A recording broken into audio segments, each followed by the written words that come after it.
25শে বৈশাখ কবিগুরু রবীন্দ্রনাথ ঠাকুরের জন্মতিথি তার স্মরণে হুগলির Sarvepalli sports and social club আয়োজন করেছিল এক হৃদয় ছোঁয়া অনুষ্ঠান।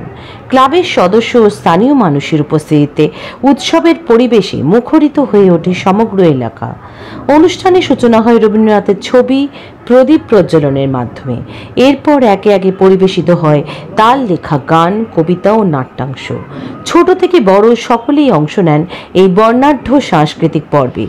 এই আয়োজনের মাধ্যমে ক্লাবের পক্ষ থেকে শ্রদ্ধা জানানো হয় বাঙালির চিরন্তন গর্ব বিশ্বকবি রবীন্দ্রনাথ ঠাকুরকে। এমনই মুহূর্তে জেগে ওঠে এক অনন্য বাঙালিয়ানা ঐতিহ্য আর আবেগের মেলবন্ধন। হুগলি থেকে সত্য নিউজের বিশেষ রিপোর্ট, আপনাদের সঙ্গে আমি দুর্বা।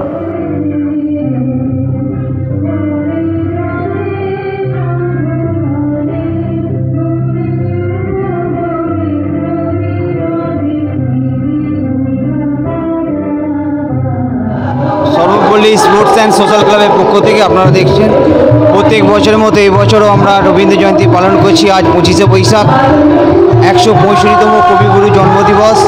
উৎসাহ উদ্দীপনার মধ্য দিয়ে আমাদের এই অঞ্চলের ছোট ছোট ক্ষুদে শিল্পীরা যারা প্রথমে জীবনে প্রথম পারফরমেন্স করছে এই স্টেজে, আমরা সর্বপল্লী স্পোর্টস অ্যান্ড সোশ্যাল ক্লাবের পক্ষ থেকে সেই রবীন্দ্র জয়ন্তী পালন করছি।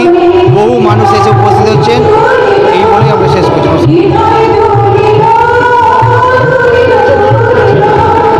আমরা প্রত্যেক বছর এই প্রোগ্রাম করে থাকি এবং আগামী দিন সারা বছর আমরা বিভিন্ন অনুষ্ঠানের মধ্যেই যুক্ত থাকি। আগামী বছর সামনে আমাদের কিশোর কুমারের জন্মজয়ন্তী আছে, কিশোর কুমারের জন্মদিন 4 সেপ্টেম্বর এবং রক্তদান শিবির, পরপর আমাদের অনুষ্ঠান চলে। ঠিক আছে, ভয় নয়, আপোষ নয়, শুধু সত্য খবর পরিবেশনার প্রত্যয়। সত্যম নিউজ।